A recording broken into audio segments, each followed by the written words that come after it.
మాత్రం వదలొద్దు, కుమ్మి పడేయండి. మేము కుమ్మి పడేస్తాం సార్, మీరు వెళ్ళండి.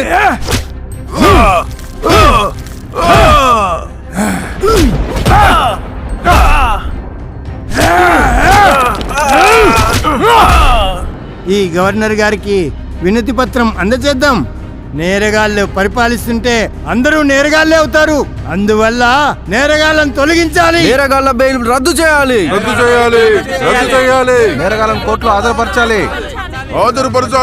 అవును, విచారించాలి.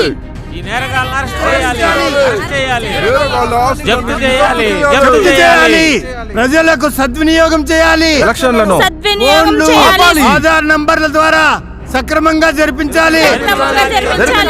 మంచి సత్ప్రవర్తనలను అభివృద్ధి పరిచే వారిని మాత్రమే ఎన్నుకోవాలి.